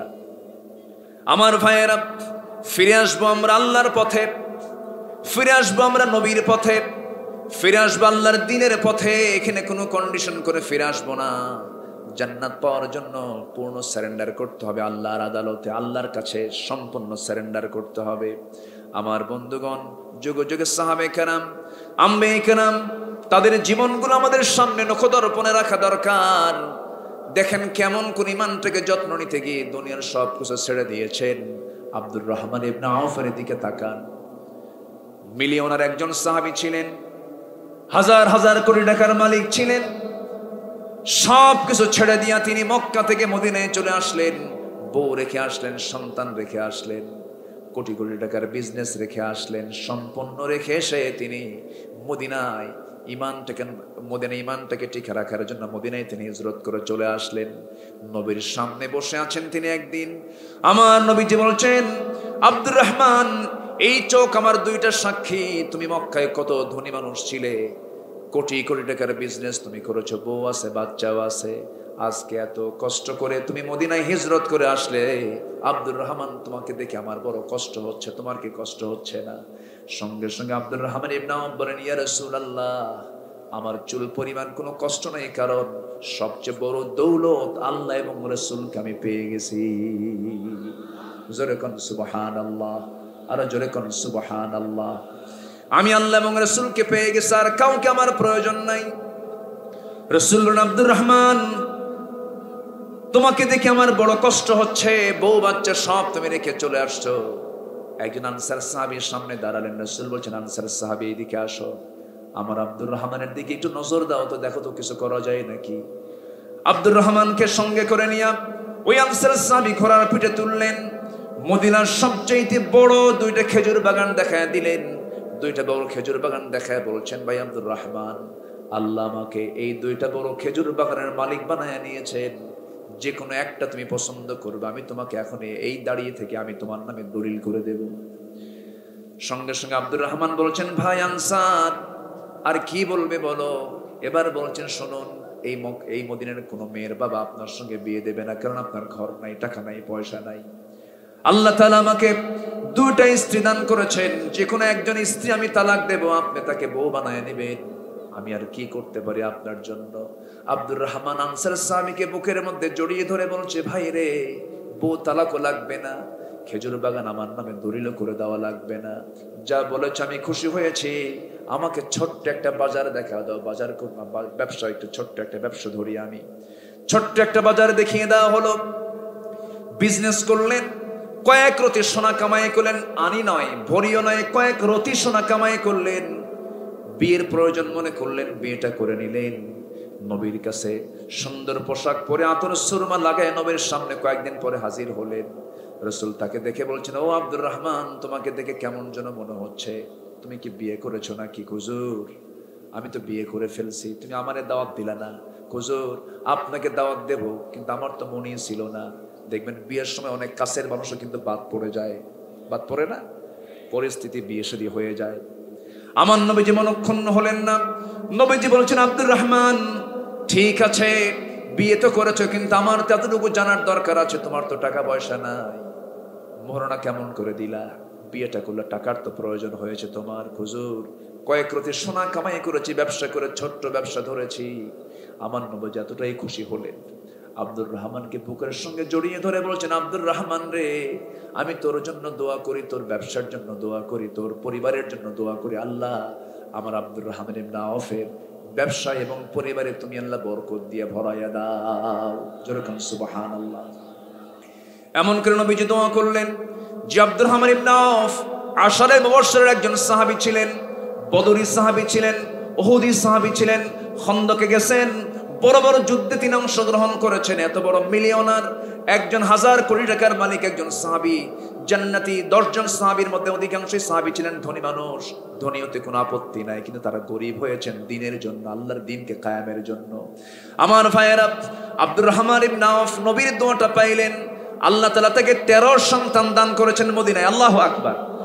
এবং তিনি যখন দুনিয়া থেকে বিদায় হয়ে যান, সন্তানগুলো কুড়াল দিয়ে কেটে কেটে সোনা ভাগ করে নিয়েছে। তাবুক অভিযানের সময় আব্দুর রহমান ইবনে আওফ নিজে তিনি 3 বস্তা সোনা তিনি তাবুক অভিযানে দান করেছেন। যেরকম সুবহানাল্লাহ। আমার ভাইয়েরা, ঈমানের উপরে টিকে থাকলে বরকত আছে না নাই? আসতে বলবেন না, বরকত আছে না নাই? বরকত আছে। বিপদ আসবে, বিপদ আসলে পরে ভাবতে হবে বিপদ ও নিয়ামত। বরকত নিয়ামত দুই দিকটা আল্লাহ তাআলা কাউকে আল্লাহ রাব্বুল আলামিন বিভিন্ন ভাবে পরীক্ষা করেন। সমস্ত পরীক্ষায় বান্দার মুখ থেকে একটা কথাই বের হবে, আল্লাযীনা ইযা আসাবাতুহুম মুসিবাতুন ক্বালু ইন্না লিল্লাহি ওয়া ইন্না ইলাইহি রাজিউন। সকল ফয়সালা কার? আসতে বলবেন না, কার? আল্লাহর ফয়সালা। আমার বন্ধুগণ, একটু কান লাগান। এই আব্দুর রহমান ইবনে আওফের জীবন থেকে একটা বিষয় আমরা শিখে নিলাম। ঈমানের, দ্বীনের প্রয়োজনে, ইসলামের প্রয়োজনে, প্রয়োজনে বাড়িঘর, সংসার, সন্তান সন্ততি সব কিছু ছেড়ে দিতে হবে। প্রয়োজনে ঈমানদার কখনো কোনো শর্ত জোড়ায় দিতে পারবে? জোড়ায় দিতে পারবে? পারবে না। আমার বন্ধুগণ, সাহাবে কেরামদের এত মর্যাদা কেন হলো? সাহাবীদের দাম এত কেন করা হলো? as-sahabatu kan-nujum iqtadaytum fahtadaytum। সাহাবীরা হলো আকাশের নক্ষত্রের মতো, ইক্তেদা করবে, হেদায়েত পেয়ে যাবে। এত দাম হওয়ার পেছনে আমি যতটুকু কারণ দেখেছি, যতগুলো দিক আমি দেখেছি, আমার কাছে ছোট্ট গবেষণায় মনে হয়েছে এই সকল সাহাবীরা আমার রাসূলকে সত্যি সত্যি তারা তাদের জীবনের চাইতে রাসূলকে বেশি ভালোবেসেছে। যেরকম সুবহানাল্লাহ, যেরকম সুবহানাল্লাহ। আজকে যদি আমার ঈমানের, আমরা যদি একটু মাপতে যাই, ঈমানটাকে মাপতে যাই, আমি আমার নিজের নফসকে যদি প্রশ্ন করি, ও আব্দুল্লাহ আমিন, ও আল্লাহর গোলাম, তুই কি তোর জীবনের চাইতে রাসূলকে বেশি ভালোবাসতে পেরেছিস? যদি মনটা, যদি সুস্থ বিবেক নিয়ে যদি মনটা বলতে পারে, হ্যাঁ আমি আমার জীবনের চাইতে রাসূলকে বেশি ভালোবাসি, অবশ্যই তার ঈমানটা সফল ঈমান। বলি আলহামদুলিল্লাহ। আমার ভাইরা, আমার বন্ধুগণ, রাসূলকে সব সাহাবী ভালোবেসেছেন। একটা সাহাবীর কথা মনে হলো, এটা বলি আমি শেষ করে দেব। আমার নবীকে খুব ভালোবেসেছেন সেই সাহাবী। সবাই তো রাসূলকে ভালোবেসেছেন, কিন্তু সবাইকে আবু বকর? সবাইকে আবু বকর? সবাই তো আবু বকর না। একজন সাহাবী খন্দকের পরীক্ষা খনন করার সময় আমার রাসূলকে খুব কাছ থেকে পরখ করলেন, যা কেউ দেখতে পায় নাই। সাইয়েদনা আবু বকরের মতো সাহাবী ওই দৃশ্যটা দেখতে পান নাই, কিন্তু ওই সাহাবী রাসূলের কাছ থেকে গিয়ে লক্ষ্য করে দেখেন নবীজির জুব্বার নিচে পেটের মধ্যে পাথর বাঁধানো। নবীজির পেটে পাথর বাঁধা। এই দৃশ্য দেখা মাত্রই হাউমাউ করে সেই সাহাবী কেঁদে ফেলে বলছেন, ইয়া রাসূলুল্লাহ, আপনি বুঝাচ্ছেন আমরা কেউ দেখি নাই, কিন্তু আমি তো দেখে ফেলে দিয়েছি। হুজুর, এই কষ্ট কি আমরা সহ্য করতে পারবো না? কি? রাসূল মুস্কি হাসি মেরে বলছে, ওরে আমার যাবি, আজকে 4টা দিন 4টা রাত যাবত আমার পেটে কোনো খাবার নাই। যা টাকা পয়সা ছিল সব অস্ত্র কিনে সব শেষ হয়ে গেছে রে। কোনো সম্পদ, কোনো খাবার আমাদের কাছে নাই, কি করা যায় বলো? সাইয়েদনা জাবির বলছেন, ইয়া রাসূলুল্লাহ, একটু দেরি করেন, দেখে বাড়িতে খবর নেই। চলে গেছেন বাড়িতে। বউকে ডাক দিয়ে বলে, কিছু আছে নাকি? ছোট্ট একটা ছাগল আছে, 5 থেকে 6 কেজি ওজনের ছাগল। সেই ছাগলটা জব করে বউকে দিয়ে বললেন, শোনো, রান্না বান্না করো। রসুলকে দাওয়াত দেবো। বউ আবার কানে কানে বলছে, শোনো রসুলকে কানে কানে বলবা, বেশি লোককে বললে নবীজির খাওয়া কম হয়ে যাবে। ছোট্ট ছাগল রসুল জন্য তৃপ্তি ভরে খেতে পারেন, 4 দিন হলে খান না। ঠিক আছে। সেই দিন জাবির এসে রসুলের সামনে আস্তে করে কানের মধ্যে মুখ ঢুকায় বলছেন, হুজুর ব্যবস্থা করেছি, ছাগল একটা জবাই করেছি, আপনার প্রিয় খাবার রুটি এবং ছাগলের গোশত আমি রান্না বান্না করে রাখছি, আপনি চলেন। আমার নবীজি জাবিরের মুখ থেকে এই কথা শুনে কানে কানে শুনলেন, কিন্তু তিনি সামনে দাঁড়ায় গেলেন, কোদালটা হাত থেকে সরায় নিলেন, খন্দকের পরীক্ষা খনন করছিলেন। সেই সময় নবীজির জুব্বা ধুলায় মলিন, মাথার চুল ধুলায় মলিন, রসুলকে চেনা যায় না, ধুলায় মলিন হয়ে আছেন। আস্তে করে দাঁড়ায়া শরীরটা ঝেড়ে বলতেছে, ও সাহাবীরা তোমরা কি জানো জাবির আমাদের সবাইকে দাওয়াত দিয়েছে? সঙ্গে সঙ্গে জাবির বলতেছেন, হুজুর আপনি এত লোককে বললেন, আমার তো ছোট্ট ছাগল 6 কেজি ওজনের, বলেন তো রসুলকে একা খাওয়ার মানুষ নাকি? আস্তে কয়, আমার সাহাবীরা না খাওয়া রসুলকে একা খেতে পারেন? এটাকে বলে নেতা। আর আমার দেশের নেতাগুলো আগে খায় না খাওয়ায়। হ্যাঁ, শুধু খায় তো খাইলেও হতো, দেশে থাকলেও তো হতো, তাও তো রাখেও না, নিজের দেশেও খায় না, বরঞ্চ দেশ থেকে পাচারও করে। ঠিক কিনা? আমার নবীজি বললেন, ও সাহাবীরা চলো, জাবির দাওয়াত দিয়েছে। সাইয়েদনা জাবির বললেন, ইয়া রাসূলুল্লাহ আমি কেমন করে সামলাবো? রাসূল বললেন, জাবির চিন্তা করো না, বান্দা যার রিজিকের দায়িত্ব তার। যেরকম সুবহানাল্লাহ। চলে গেছেন নবীজি জাবিরের বাড়ির সামনে চলে গেছেন। জাবির যেন ঘরের মধ্যে ঢুকে বউকে বলে, বউ কাম তো সারছে, এই ছোট্ট হাড়ির এই গোশত দিয়া 600 সাহাবী 700 সাহাবী কেমন করে পাড়ি দেব? সঙ্গে সঙ্গে তার বউটাও বলতেছেন, আমার স্বামী গো জাবির চিন্তা করেন কেন, বান্দা যা রিজিকের দায়িত্ব তার। যেরকম সুবহানাল্লাহ। ইন্নাল্লাহা ইয়ারযুকু মান ইয়াশাউ বিগাইরি হিসাব। আমি কি আলোচনা করব? চালাবো? নামাজ পড়ার দরকার নাই। নামাজ পড়বেন না? নামাজ পড়বেন তো ইনশাআল্লাহ। আমার দেশে কিন্তু ওয়াজ খুব বেশি হয়, নামাজ খুব কম হয়। নামাজ খুব কম হয়। হুজুর ওয়াজ তো মজা পায়, কিন্তু উজুর পানি ঠান্ডা। উজুর পানি ঠান্ডা। কি করি বলেন তো? নামাজ নামাজ দোয়া দোয়া করতে করতে 8টা বেজে যাবে। আলোচনা চলুক, আলোচনা চলুক, নামাজ থাক, নামাজও চলুক না? আলোচনা চলবে, নামাজও চলবে। জি, জোরে বলি ইনশাআল্লাহ। সাইয়েদনা জাবির রাদিয়াল্লাহু তাআলা আনহু বাইরে বের হলেন। রাসূল বলছেন, জাবির তুমি কি চিন্তা করো? হুজুর চিন্তা করব না মানে আমার বাড়ির মেহমান সব আসছে, আমি কি করি এখন? কোনো চিন্তা নাই, কোনো চিন্তা তোমার নাই। রিজিকের দায়িত্ব কার? কিছু কিছু যুবক আছে আমাদের কাছে দোয়া চায়, হুজুর কেমন করে চলবো, চাকরি নাই, বাকরি নাই, সমস্যা, এই সমস্যা, ওই সমস্যা। কিছু কিছু লোকের হতাশা দেখলে মনে হয় ওর ঈমান আছে কিনা সন্দেহ। আছে না? এরকম আছে না? বলেন তো। আছে। হতাশা আসে হলো শয়তান থেকে। হতাশা আসে কিসের থেকে? শয়তান থেকে। আপনার জীবনের যত ক্রাইসিস আছে, যত সমস্যা আছে, সব সমস্যাকে মাথায় নিয়ে শুধু আপনি যদি তৃপ্তি মতো ইখলাসের সাথে যদি সেজদার মধ্যে যদি আপনি আল্লাহর কাছে চাইতে পারেন, এর চাইতে চরম তৃপ্তিকর, চরম আনন্দদায়ক দ্বিতীয় কাজ পৃথিবীতে আর নাই। সেজদা দেব কার কাছে? আস্তেও সেজদা দেব কার কাছে? সকল চাওয়ার জায়গা কোথায়? সেজদা। সকল চাওয়ার জায়গা কোথায়? সেজদা। আপনি ভাবতেছেন শুধু সুবহান রাব্বিয়াল আলা, সুবহান রাব্বিয়াল আযীম রুকু সেজদায় না, সকল চাওয়ার জায়গা হলো সেজদা। আল্লাহু আকবার বলেন। নফল নামাজে দাঁড়িয়ে যাবেন, নফল নামাজে দাঁড়িয়ে যত চাওয়ার মন চায় সেজদায় পড়ে চাবো আমরা। জোরে বলি ইনশাআল্লাহ। দেওয়ার জন্য কে আছেন? চাওয়ার জন্য আল্লাহ, চাওয়ার জন্য আল্লাহ, চাওয়ার জন্য আমরা, দেওয়ার জন্য তো, চাওয়ার জন্য আমরা, দেওয়ার জন্য আল্লাহ। আমরা চাইব, আমরা চাইতে ক্লান্ত হয়ে যাই, আর আমার আল্লাহ দিতে কোনো ক্লান্তি নেই। আমার আল্লাহ দিতে কোনো ক্লান্তি নেই, কিন্তু চাইতে চাইতে আমরাই ক্লান্ত হয়ে যাই। আমরা চাই না, আমরা চাবো কার কাছে? আল্লাহর কাছে। সাইয়্যিদিনা জাবির রাদিয়াল্লাহু তাআলা আনহু এবার বলছেন, ইয়া রাসূলুল্লাহ, কি বলবেন আপনি, আমাকে বলে দেন, কি পরিকল্পনা, কি নির্দেশনা দিবেন? রাসূল বলছেন, শোনো, তোমার বউটাকে বলে দাও হাড়ির যে উপরে ঢাকনা আছে, ঢাকনা যেন না সরায়। রুটির উপরে যে ঢাকনা আছে, সেই রুটির ঢাকনা যেন না সরায়। আজকে কাউকে বন্টন করতে দেব না, আমি রাসূল নিজ হস্তে আমি আজকে বন্টন করবো। জোরে কোন সুবহানাল্লাহ।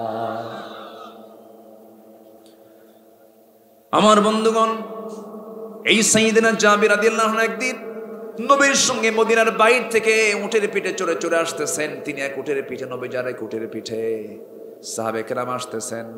জাবিরের উটটা ছিল বুড়া উট। কি উট? বুড়া উট। সেই বুড়া উটটা চলতে পারে না, পিছে পিছে যায়, আস্তে আস্তে আসতেছে। সাইয়্যিদিনা জাবির বলেন, ইয়া রাসূলুল্লাহ, আপনি আমাকে খুব ভালোবাসেন, দেখেন তো আমার উটটা বুড়া হয়ে গেছে, চলতে পারে না, আপনি একটু আমার জন্য দোয়া করে দেন। আমার নবীজির সঙ্গে সঙ্গে তার হাতে একটা লাঠি ছিল, আস্তে করে উটের গায়ে একটা ঘুতা মারলেন। সেই বুড়া উটটা এত তাজা হয়ে গেছে, সবাইকে পিছিয়ে ফেলে সে ফার্স্টে মদিনায় পৌঁছে গেছে।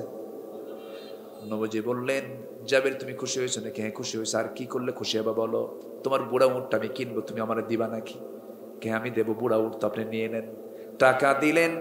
উটটা হাতের মধ্যে নিয়ে বলছেন, জাবির তুমি আমাকে এত ভালোবাসো, এত মহাব্বত করো, জাবির রে, উটটা আমি নেব না, টাকাও তোমাকে দিলাম, উটটাও তোমাকে আবার গিফট করলাম। যেরকম সুবহানাল্লাহ।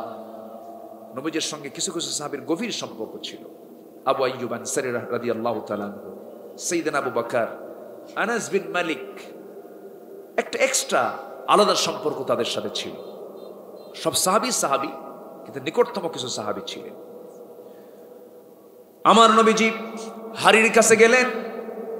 আমার নবীজি ছিলেন এমন নবী যিনি রান্না বান্নাও করতেন, খাবারগুলো বন্টন করতেন। রান্না বান্না যারা করে তাদেরকে কি বলে?